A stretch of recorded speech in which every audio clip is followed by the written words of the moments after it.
Hello and welcome to another episode of Into the Afroverse with your host, William Jones. And Into the Afroverse is where we're taking Black folks into the future.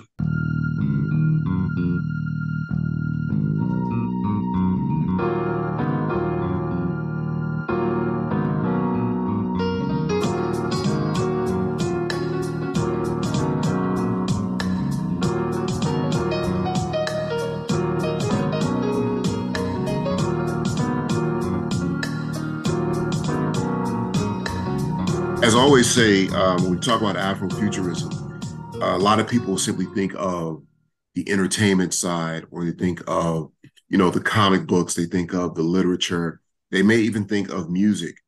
But as I said, there's a real world application to this idea of Afrofuturism. There's a academic side, there's an innovative side, and today we want to talk to one of those innovators. Today we are joined by Shaun Andrews, and he is the founder of MindHack, that's HAC Incorporated, which can be described as the Spotify for mental health.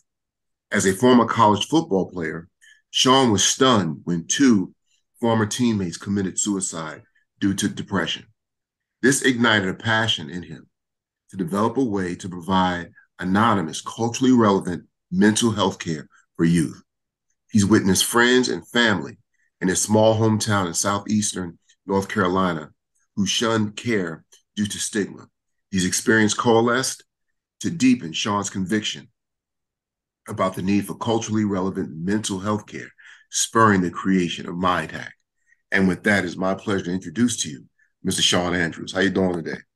Greetings, brother. How you doing, man? I'm excited about this conversation, man. Excellent. So real quick, in looking at that bio, that introduction, can you give us a little bit more about your background in terms of what brought you to this space and creating MindHack and so forth? Yeah, man. It came from a lot of different places. Uh, like you stated before, man, I'm from a really, really small area in rural North Carolina. And you'll probably hear it, man, as I talk. You're like, man, this brother sounds a little country, man. But that's just what it is, man. But the town was so small, man, we didn't even have any traffic lights. Wow. Super, super small. Yeah, man. And in those a lot of those towns in rural America, especially in the South, religion plays a huge impact on our daily lives, and also the perception that people have of each other is huge. And so within that, mental health is one of those things that you never really talk about. If someone sees a therapist or a counselor, the word in air quotes crazy is thrown around. I started out, as a kid growing up there, man, had a very strong family structure, amazing mom and dad and brother.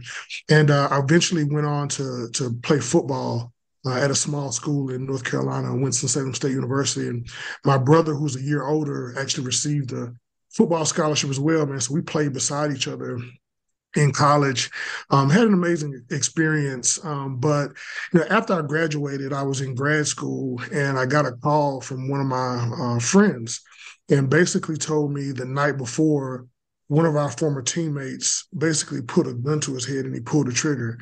And man, we were floored, man. I was like, man, there's no way in the world. And I don't know if you've ever done this, but if something goes on that we're not sure of, there are conspiracy theories that pop up, Right, man. right, So right, it's right. like there's no way somebody set him up, man. Like it's all these different things, and we didn't really understand.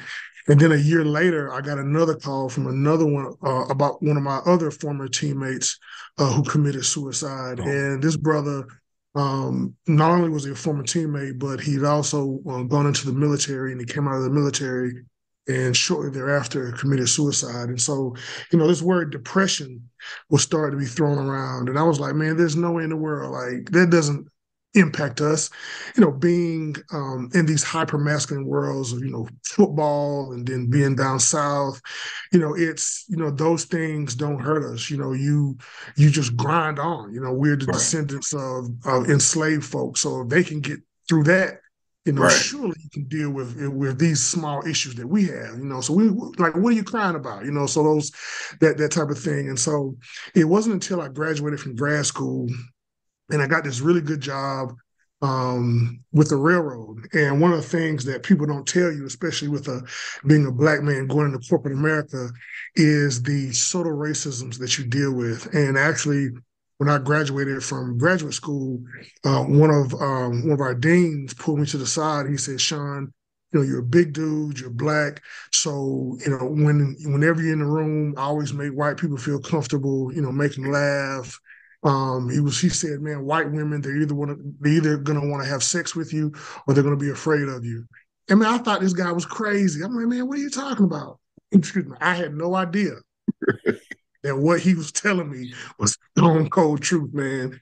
And especially being raised by an amazing dad and just really understanding like what healthy masculinity was and those things. Like it really for the lack of a better way to describe it, it scared a lot of white men. And because I was sure in who I was and really didn't back down from anything, it caused a lot of attention of contention within that. And man, I really didn't. I really never experienced that before.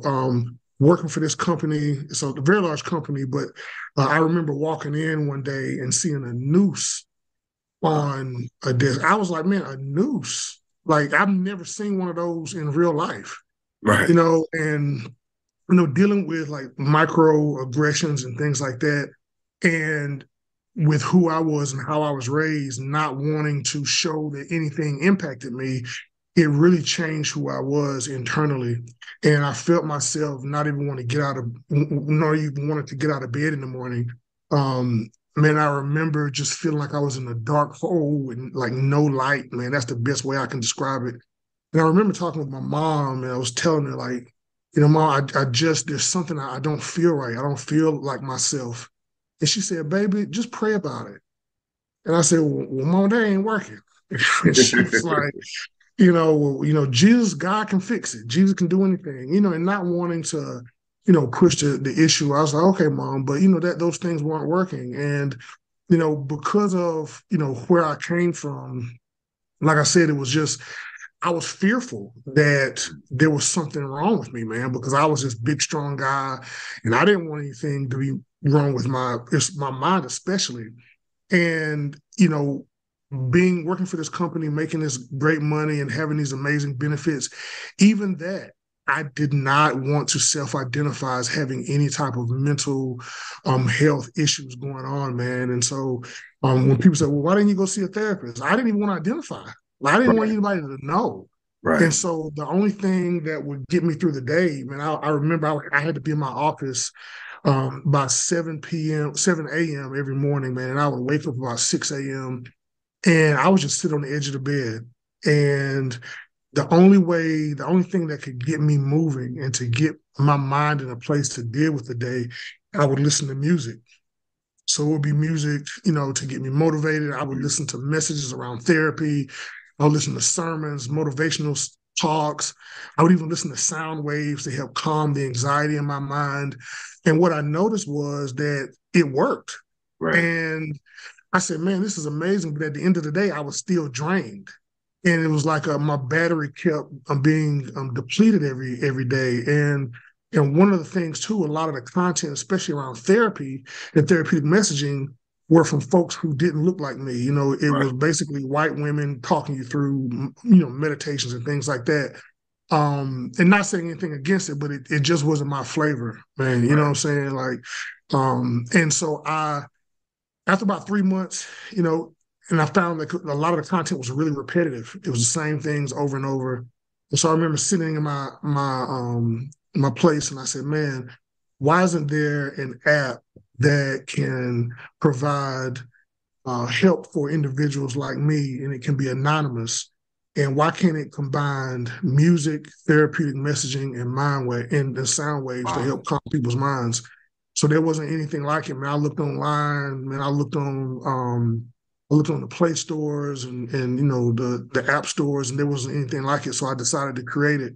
And so I was at the time, I was married to this lady, and I was telling her, I said, I got this, I have this idea, and man, I really want to pursue it.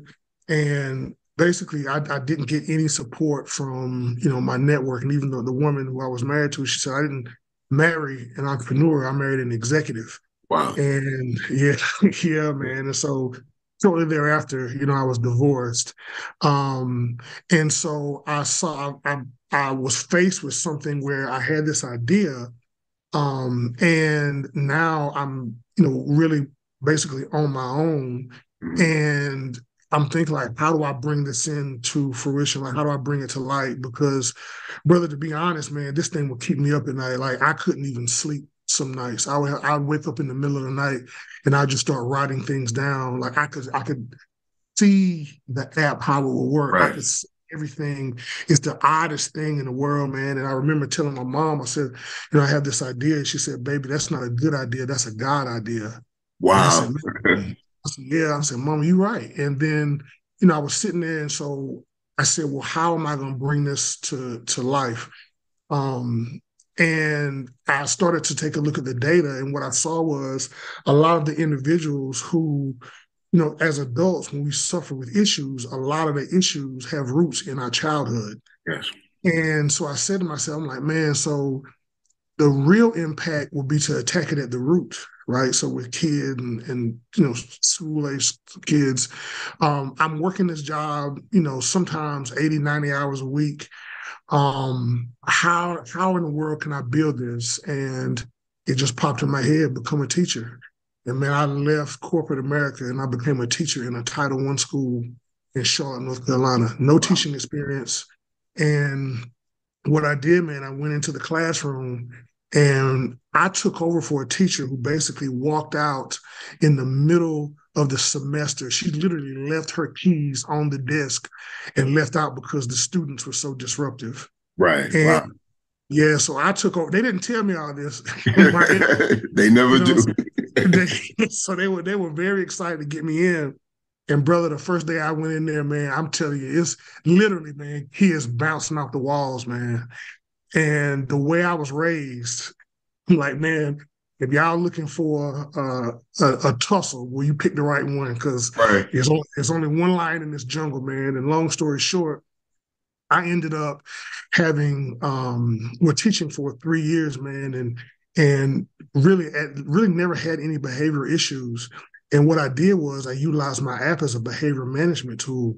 Wow. And so when the students would come in, one of the things that I would notice, one is that a lot of the administration and even teachers are the leadership are white women, right? Mhm. And so, not saying anything against that, but if your perceptions of Black people, especially young Black males, is crafted around things from the media and not your actual interactions, one is you're either going to have a hero complex or you're going to have that, or you're going to be fearful of them. And oftentimes, what I saw, they would come in with that hero mindset or that savior mindset, and it would transition to fear when the young folk didn't respond to them Right. like those Saturday after school specials that they would look at.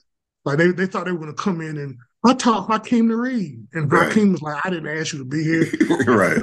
Like, you can get out my face first of all, Right. and it would shock them, and it would so that care would turn to hate, man. I'm telling you, man. And so I saw a lot of misdiagnosis. I saw a lot of them really being aggressive toward the students, especially the male students, to get them to react so they could create a paper trail to get them out of the classroom.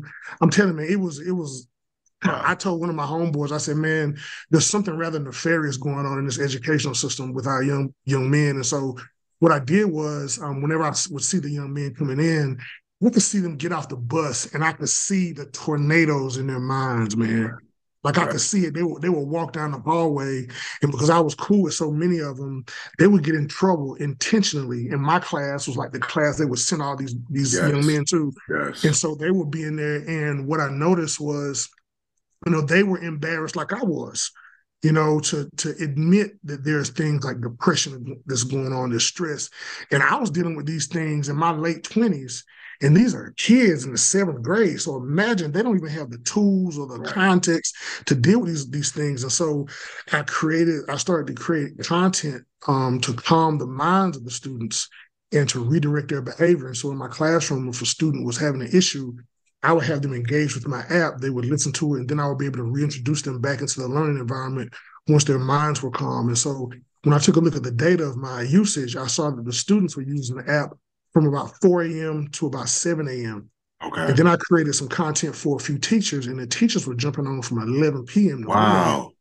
Yeah, man. So what I saw was I said, man, the most glaring thing was this was outside of the traditional hours of a therapist. Like Right. school counselors are already overloaded.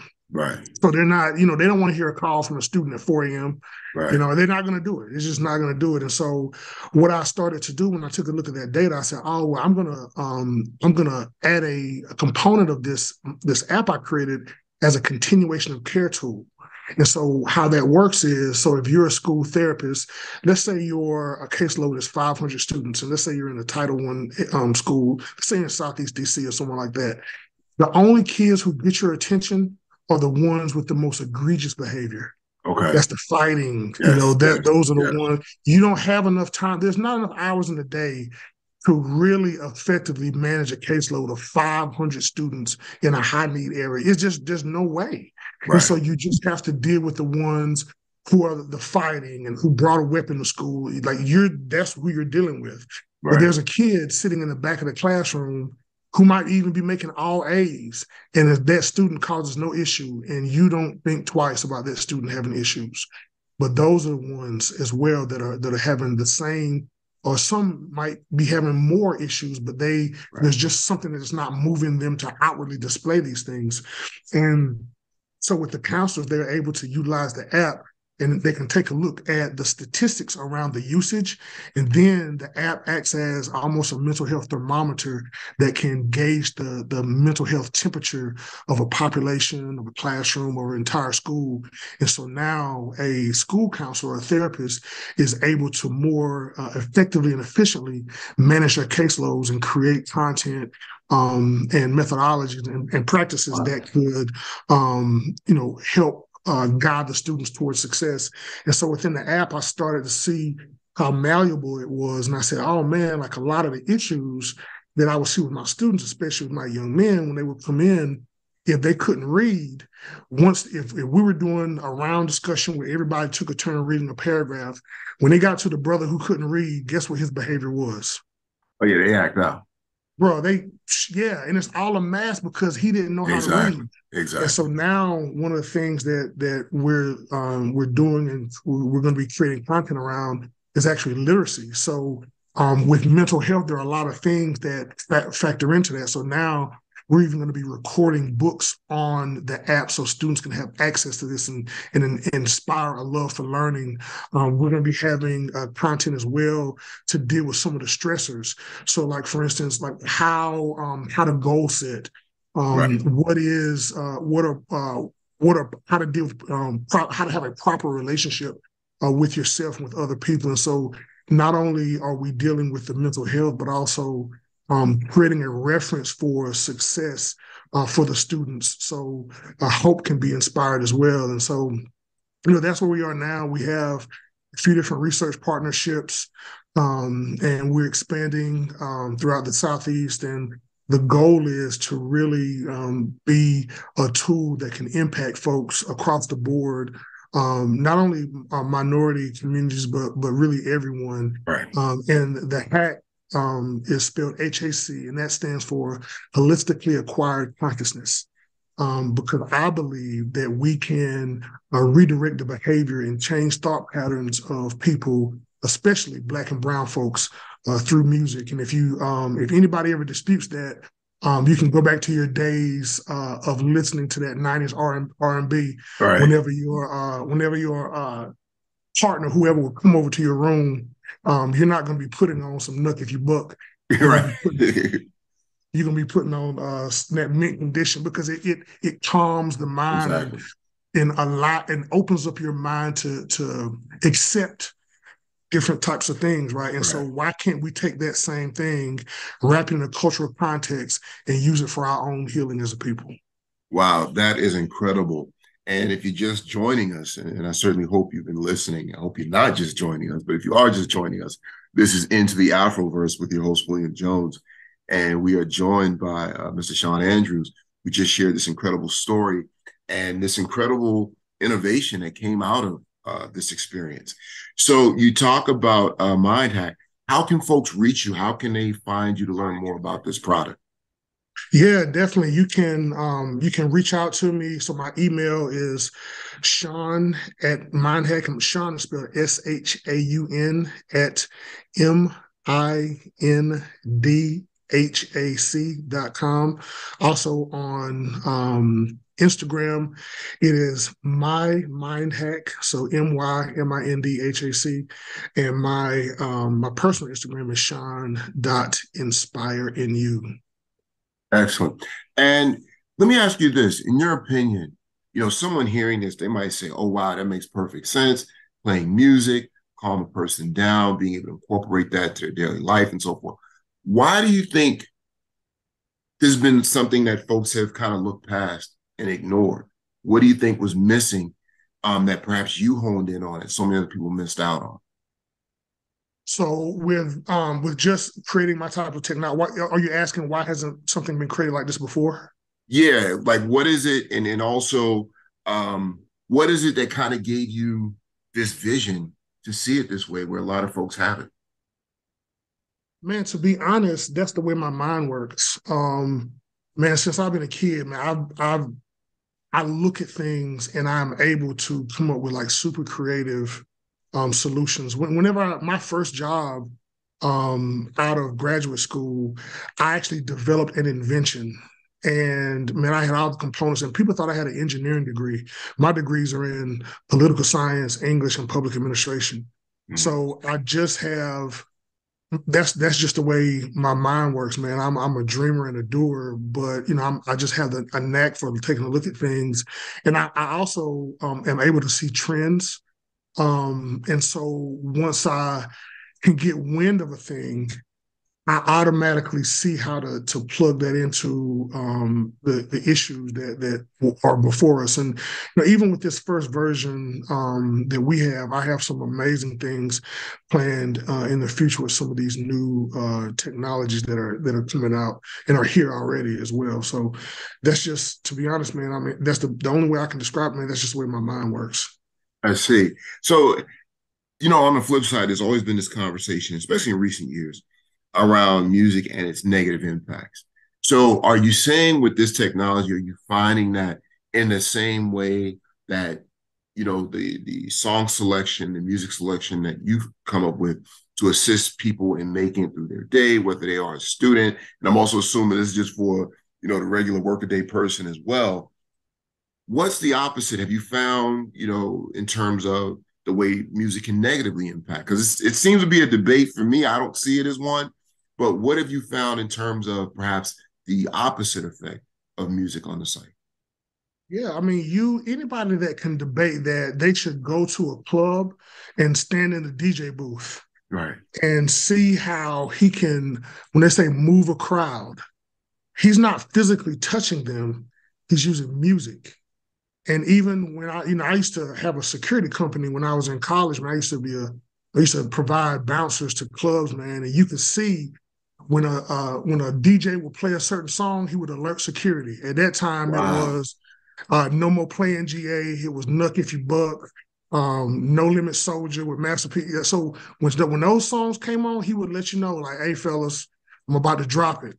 Because right then he knew that he could turn that switch and immediately open someone to violent behavior based on music Right. and lyrics and voice imitation. Like it is amazing. So yeah, to your question, yeah, I do see the negative impacts of that. And the thing about it, in addition to music, as a person of color, a black person, brown person, we are in an immersive traumatic environment.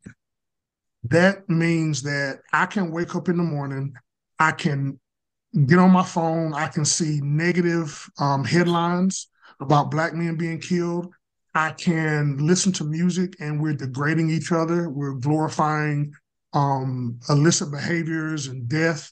And then in my environment, I can ride around in our quote unquote our communities based on where you are and see just the devastation in it. And so I'm getting it from everywhere.